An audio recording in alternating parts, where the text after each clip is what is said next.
اعوذ باللہ من الشیطان الرجیم، بسم اللہ الرحمن الرحیم۔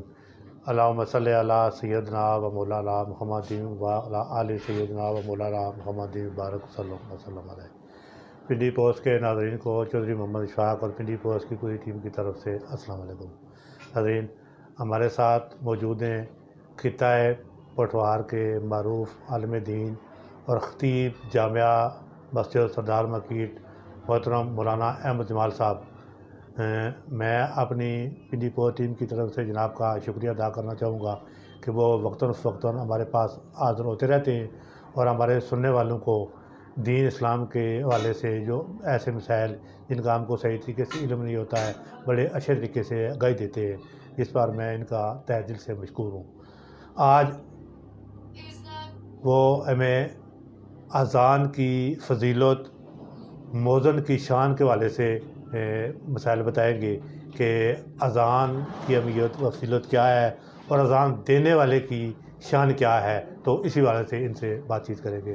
محترم مولانا احمد جمال صاحب، ہم آپ کو اپنے program Pindi post live forum میں خوش آمدید کہتے ہیں۔ محترم، آج ہم اذان کے موضوع پر آپ سے بات چیت کریں گے۔ محترم، سب سے پہلے یہ بتائیں اذان کی فضیلت کیا ہے؟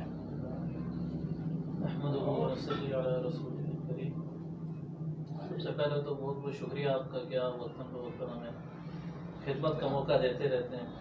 خدمت سے مراد یہ ہے کہ دین کی بات لوگوں تک پہنچانا۔ جی، پیارے نبی علیہ السلام نے ارشاد فرمایا بلغوا عنی ولو آیہ، جی، ایک آیت بھی اگر تمہارے پاس ہو تو اس کو آگے پہنچانا آپ کے اور پہنچانے کے لیے ایک پلیٹ فارم مہیا کر دینا، جی جی یہ بہت بڑی نیکی ہے۔ جی اور اس وقت سب سے بڑا پلیٹ فارم جو ہے پہنچانے کے بعد اس کو آگے پہنچانا پھیلانا ہے وہ سوشل میڈیا۔ سوشل میڈیا، اور اگر آپ کے ذریعے سے ہمیں یہ موقع ملتا ہے تو یہ بہت اچھی بات ہے جی، ہمارے لیے، جی، ثواب کا بھی کام ہے، جی، اور جتنے لوگ عمل کریں گے اس میں فائدہ ہے۔ ہے، اس پر آپ کو خصوصی شکریہ ادا کرتا ہوں۔ اگلی بات یہ ہے کہ اذان بیسک اس کا مطلب پکارنا ہے، پکارنا ہے۔ اور دوسری بات یہ ہے کہ پیارے نبی حضرت محمد مصطفیٰ صلی اللہ علیہ وسلم پر نماز سے فرضیت لے کر پیارے نبی علیہ السلام آیا، جی، تو سب سے پہلا مسئلہ یہ تھا کہ ہم نے جماعت کے ساتھ نماز پڑھنی ہے، تو لوگوں کو بلانا کیسے؟ بلانا کیسے؟ ہر بندے نے اپنا اپنا مشورہ دیا، کسی نے کہا کہ دف بجایا جائے، جی، نکارہ بجایا جائے، جی، اونچی اور آواز والا شخص آوازیں دے، جی، ایک آگ جلائی جائے، لوگوں کو پتہ چلے اور لوگ آ جائیں، بہت ساری باتیں رائے مشورے میں ہیں۔ جی، لیکن سارے پیارے نبی علیہ السلام نے کسی کو پسند نہیں فرمایا۔ اچھا، جی، تو فرمایا کہ ابھی آپ چلے جائیں اپنے گھروں کو، کل دیکھیں گے دوبارہ مشورہ کریں۔ جی، تو سارے صحابہ کرام رضوان اللہ علیہم اجمعین پریشان اسی طرح جی، اس سوچ میں رہے کہ پیارے نبی علیہ السلام نے فرمایا تو کس طرح اس کو بنایا۔ جی، بعد روایت کے اندر کہ حضرت عمر رضی اللہ عنہ بھی کہتے ہیں کہ مجھے بھی اسی طرح یہ خواب ہے، اور بھی چند صحابوں کو یہ خواب ہے، جی، اور انہوں نے آ کے پیارے نبی علیہ السلام کو یہ خواب سنائے کہ ہمارے خواب میں ایک فرشتہ آیا، جی، اور فرشتے نے آ کے ہمیں اس کلمات کے ذریعے سے اذان سکھائی، جی، اور پوری اذان دہرا کر انہوں نے فرمایا کہ اس طرح اذان دی۔ جی، سب سے پہلی اذان کی فضیلت تو یہ ہے کہ اللہ رب العزت کی طرف سے یہ الفاظ ہمیں چن کر دیے گئے کہ اس طرح نماز کے لیے ہمیں بلایا جائے۔ جی، جی، اور دوسری بات یہ کہ پیارے نبی علیہ السلام نے ارشاد فرمایا کہ جس نے اذان دی جی، اور اذان دے کر فارغ ہوا گویا اس کی بخشش ہوگی۔ ہو گئی، ماشاء اور اللہ۔ دوسری بات یہ کہ اذان کے ایک ایک کلمہ یعنی اللہ اکبر کے اندر اگر 8 الفاظ ہیں تو فرمایا کہ ایک ایک حرف کے بدلے میں 10 لاکھ نیکیاں دی جائیں گی اذان میں۔ ماشاء اللہ، ماشاء اللہ، بہت اچھی۔ اور ایک روایت کے اندر یوں آتا ہے کہ پیارے نبی علیہ السلام نے ارشاد فرمایا کہ اذان کی آواز جہاں تک جاتی ہے، جی، اذان کی آواز جہاں تک جاتی ہے وہاں تک کے لوگوں کے گناہوں کو معاف فرماتی ہے۔ معاف فرماتے ہیں، ماشاء اور اللہ، ایک اور حدیث میں یہ آتا ہے پیارے نبی علیہ السلام نے ارشاد فرمایا کہ اذان جو ہے یہ شیاطین کو دور کرتی ہے۔ جب اذان ہوتی ہے تو شیطان جتنی جگہ تک دور دور جہاں تک اذان کی آواز جاتی ہے شیطان بھاگ جاتا ہے، اور وہ اتنا ڈر کے بھاگتا ہے کہ ہوا خارج کرنا شروع کر دیتا ہے۔ تو یہ بھی ایک فضیلت ہے اور یہ رحمت ہے، گویا اذان کی آواز جہاں تک جاتی ہے جی، وہاں تک کے لوگوں کے لیے عذاب جو ہے نا روک دیا جاتا ہے۔ روک اللہ دیا تعالیٰ جاتا ہے۔ فضل فرماتے ہیں، رحمت کرم فرماتے ہیں۔ محترم، ماشاء اللہ آپ نے اذان کے بارے سے اتنی فضیلت بتائی، تو موذن کی شان کیا ہے جو اذان دیتا ہے 5 وقت اس کی شان کیا ہوگی؟ ایک حدیث مبارکہ میں پیارے نبی علیہ الصلوۃ والسلام نے ارشاد فرمایا کہ مؤذن جی کو اگر اذان دینے کا ثواب پتہ چل جائے صحیح، کہ اس کو کتنا ثواب ملے گا، جی جی تو شاید مجھے کرے ڈالنے پڑیں کہ آج اذان کون دے گا.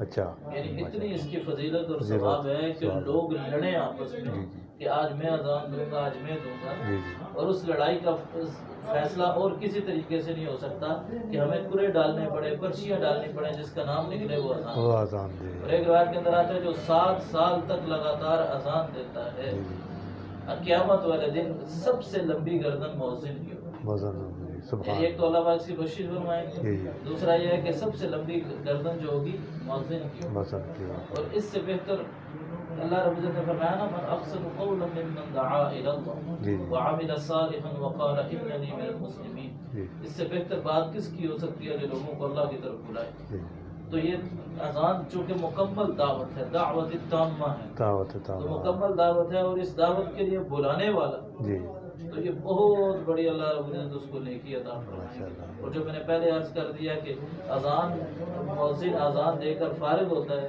تو یہ اللہ رب العزت اس کی بخشش فرما دیتے ہیں. مطلب اذان کا جواب دینا یہ سنت ہے، واجب ہے یا کیا ہے؟ ایک چیز. دوسرا اذان کے ہر لفظ کا جواب کیا بنتا ہے؟ جی ایک بات تو یہ ہے کہ اگر ہم دو طریقے سے میں اس کا جواب دینا چاہوں گا. جی اذان کا جواب دینا بالقول تو سنت ہے، جی بالفعل واجب ہے. بالفعل واجب ہے. بالقول اس طرح کہ جس طرح جو الفاظ کہے جا رہے ہیں آپ انہیں الفاظ کا جواب دیتے جائیں. یہ تو سنت ہے. جی جی لیکن بالفعل واجب اس لیے ہے کہ اذان دی جا رہی ہے نماز کے لیے. جی ٹھیک ہے، جب نماز کا وقت آ گیا تو نماز فرض ہو گئی تو اب اذان ہے اس کے لیے بلانے کے لیے. جی تو اب آپ نے اگر اذان سن لی تو اس کا مطلب بھی آپ کو پتہ ہے کہ اذان مجھے اس لیے جو سنائی دی ہے اس لیے دی جا رہی ہے کہ میں نماز کی طرف چلوں. جی تو بالفعل اللہ کے حکم کے اوپر اسی وقت لبیک کہنا اور مسجد کی طرف چل پڑنا یہ تو وجوب کا درجہ رکھتا ہے، ماشاء تو اللہ جانا چاہیے. جانا چاہیے. اب اگلی بات کہ اذان کا جواب کن الفاظ سے دینا چاہیے. جی کن الفاظ سے؟ سب سے پہلے تو میں اذان کے کلمات دہراؤں جی کہ بھئی اذان کیسے دینی چاہیے. کیسے دینی چاہیے؟ سب سے ماشاء پہلی اللہ. بات تو یہ ہے کہ اللہ اکبر، یعنی آتا ہے کہ ایسے اذان اللہ کا لفظ بولو جی کہ لوگوں کے اندر اللہ کی عظمت کا اظہار ہو اظہار کہ ہو. اللہ بڑے ہیں، اللہ پاک سب سے بڑے بڑے ہیں. اللہ اکبر اللہ اکبر. آپ اس طرح اذان کے الفاظ پہلے یعنی دو دفعہ اللہ اکبر کہیں گے. کہ اچھا اس کا مطلب ہے اللہ سب سے بڑا ہے. سب سے بڑا. آپ ساتھ ساتھ میں جواب بھی بتا دوں، اس کا جواب بھی ایسے ہی ہے، ایسے ہی ہے. چاہے مرد ہو جی چاہے عورتیں ہوں. جی آپ نے اکثر دیکھا ہوگا، ہم بھی اسی علاقے کے رہنے والے لوگ ہیں کہ بھئی عورتیں جو ہی اذان کا آواز سنتی ہیں فوراً سر پہ دوپٹہ کرتی ہیں. ضرور. حالانکہ دوپٹہ کرنا تو عام حالات میں بھی، عام علاقے میں ضروری ہے. لیکن وہ اس نیت سے کہ بڑوں نے دل میں ڈالا ہے اذان ہو رہی ہے دوپٹہ کرو، اللہ پاک بلا رہے ہیں، اب جواب دینا ہے آپ نے، متوجہ ہو جاؤ. متوجہ ہو جاؤ. اچھا خاموش ہو جاؤ. لوگ ایک دوسرے کو خاموش کرتے ہیں، خاموش ہو جاؤ. جی اچھا یہ ساری خاموشی اور یہ متوجہ ہونا، اس کا مطلب یہ ہوتا ہے کہ ہم نے اذان کا جواب دینا. جواب دینا. یہ سارا کچھ تو لوگ کرتے ہیں لیکن جواب دینے کے بارے میں ہر بندے کو علم نہیں ہوتا. نہیں ہوتا. تو ہم نے ان کلمات کو جو اللہ اکبر بولے ہیں مؤذن نے، اسی طریقے سے اس کا جواب دینا ہے. اللہ اکبر اللہ اکبر. جی جی جتنی دفعہ مؤذن کہے گا اتنی دفعہ. اب اگلی چیز یہ ہے اشہد ان لا الہ الا اللہ. لوگوں کو چونکہ معلوم نہیں ہوتا تو میں الگ الگ حرفات بولوں گا. اشہد ان لا الہ الا اللہ. الہ الا اللہ کے اوپر بڑی زبر ہے. الہ الا اللہ.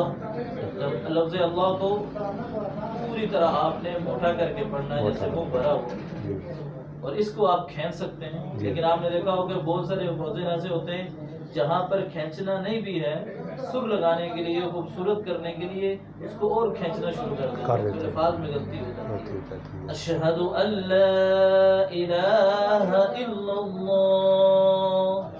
ٹھیک ہے، اس کے جواب میں بھی آپ نے یہی کہنا ہے اشہد ان لا الہ الا اللہ. اب اگلا جملہ ہوتا ہے اشہد ان محمد رسول اللہ. اب یہ جو الفاظ ہیں دیکھا ہوگا اشہد ان، نون کے اوپر شد ہے، یہاں پہ غنہ ہوتا ہے قاعدے کے مطابق. ان لمبا کر سکتے ہیں محمد. اب یہاں بھی محمد کی میم کے اوپر بھی شد ہے محمد الرسول اللہ.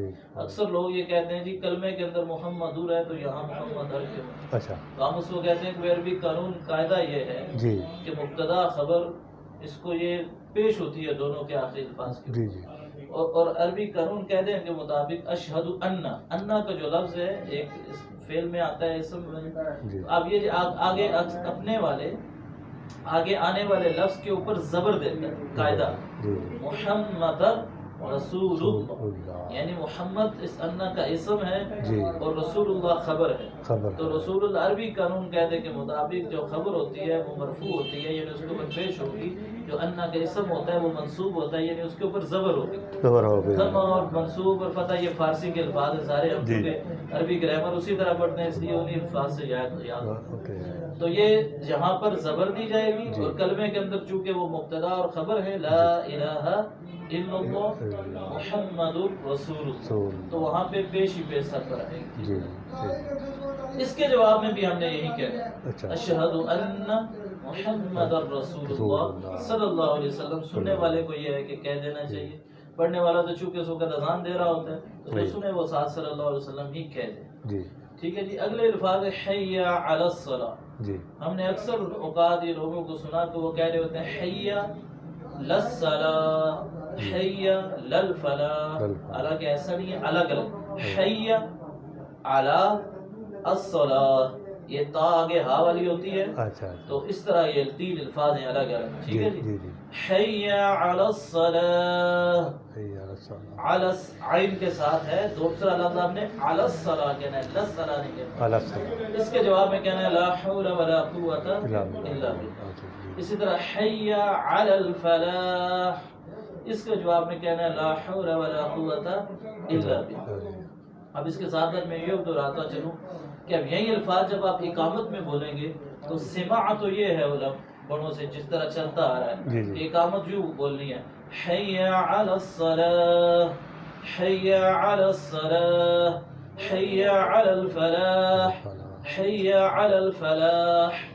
ہا آگے پہلے آنکھوں والی ہا ہے تا ہا میں بدل جائے گی الصلاۃ کے آخر میں اور اس کے بعد ہا ہے تو یہ ہا وقف کریں گے تو اس میں جزم دے دیں گے ہم.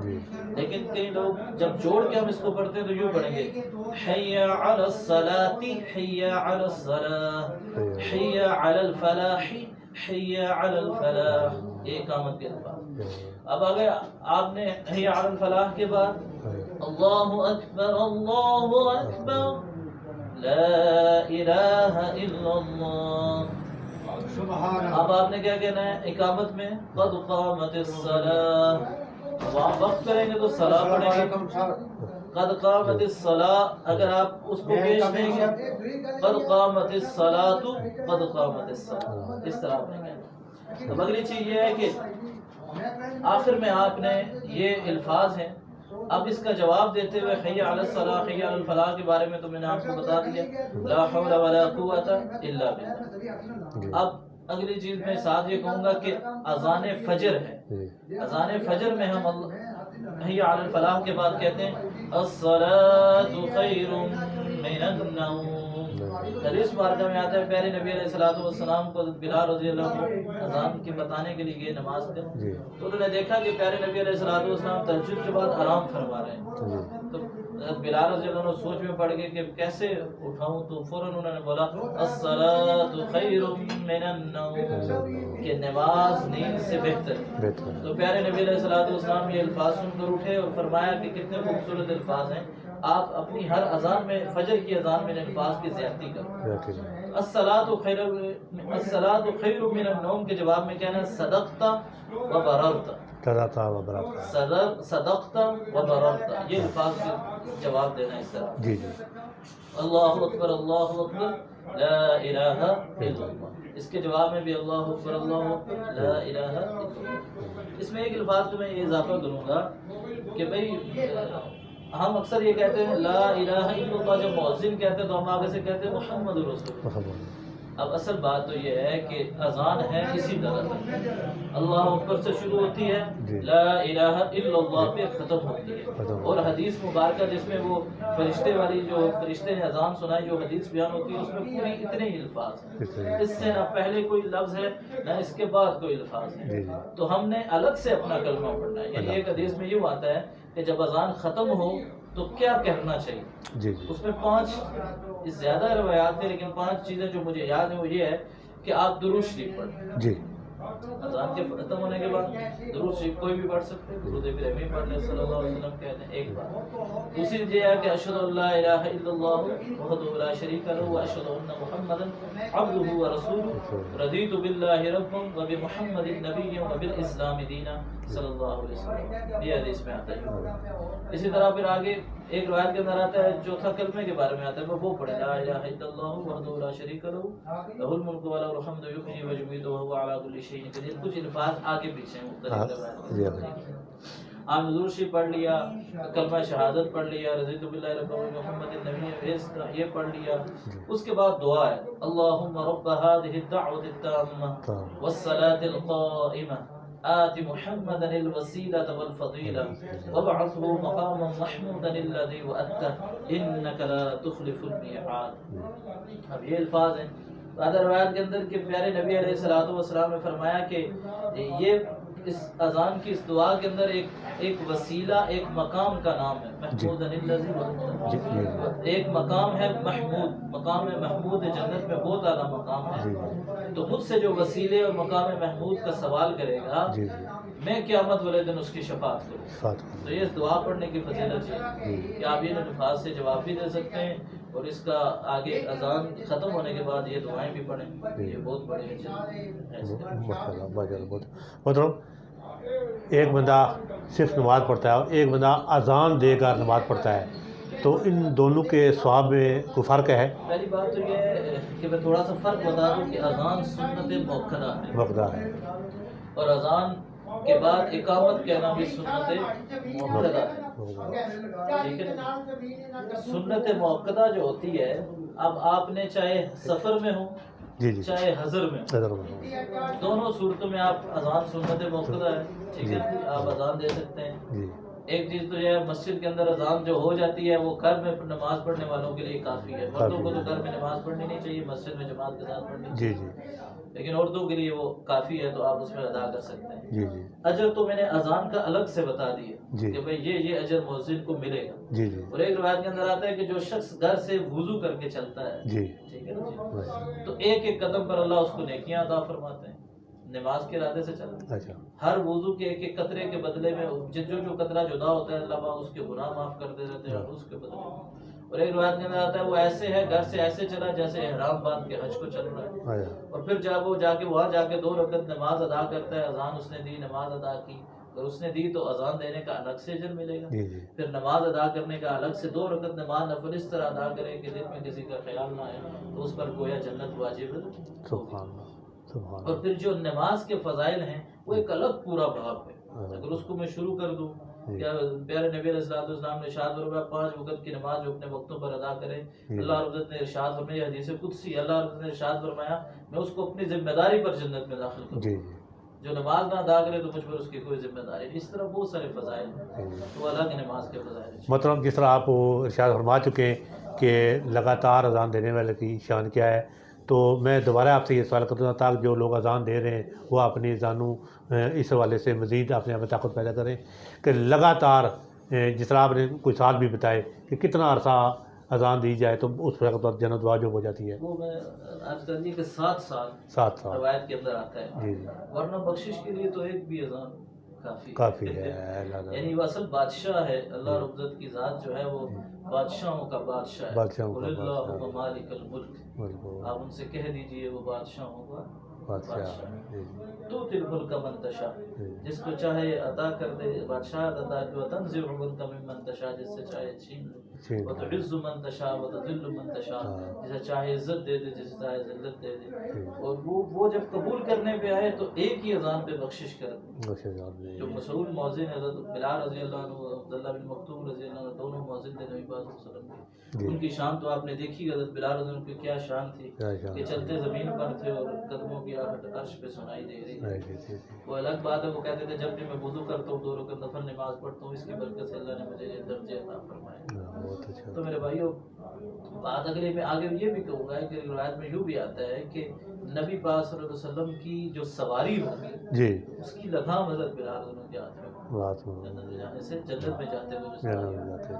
تو یہ بڑی فضیلت ہے. 7 سال کا ویسے عدد ہے، تو اللہ قبول کرنے پہ آئے تو وہ بادشاہ ہے، اس کے لیے چھوٹی سی ادا پسند آ جائے تو وہ بخشش کر دے، اور اسے کوئی پوچھنے والا نہیں. فعال لما یرید، وہ جو چاہتے ہیں کرتے ہیں. سمجھ ذات ہے، بے نیاز. حضرین، ہمارے ساتھ موجود تھے جناب مولانا احمد جمال صاحب، خطیب جامعہ مسجد سردار مرکز. ماشاءاللہ انہوں نے اذان کی اہمیت اور فضیلت کے حوالے سے بڑے اچھے طریقے سے آگاہی دی. ناظرین، جس طرح آج ہمارے پروگرام میں آپ کو ایک نئی بات دیکھنے اور سننے میں ملی کہ محترم نے اذان کا جو تلفظ ہے، ادائیگی کا طریقہ کار ہے، وہ بتایا ہے، تو اسی والے سے ہمارے ذہن میں ایک نئی بات پیدا ہو گئی ہے کہ ہم کوشش کریں گے کہ محترم سے ریکویسٹ کریں گے کہ آئندہ جس طرح ہم بطور مسلمان میں وضو کا بھی پتہ ہے، نماز کا بھی پتہ ہے، اذان کا بھی پتہ ہے، اقامت کا بھی پتہ ہے، لیکن اس کے باوجود ہماری بہت ساری ایسی چیزیں ہیں جو ہمیں نہیں پتہ، ہم بہت ساری غلطیاں دہرا رہے ہوتے ہیں. تو کوشش کریں گے ہم کہ محترم سے اندہ وضو کرنے کے حوالے سے، اقامت کے حوالے سے، اور اس طرح کا جو دیگر چیزیں ہیں ان کے حوالے سے ہم جو ان کے ادائیگی کا، ان کو ادا کرنے کا طریقہ ہے وہ محترم سے سیکھیں، وہ سنیں، وہ طریقہ کار عملی طور پر ہم آپ کو دکھائیں گے تو شاید اللہ پاک ہماری اسی نیکی کو قبول فرمائے. محترم مولانا صاحب، آپ نے ہمیں وقت دیا، آپ کا بہت بہت شکریہ. ناظرین، اسی کے ساتھ ہی آپ سے اجازت چاہیں گے. خدا حافظ.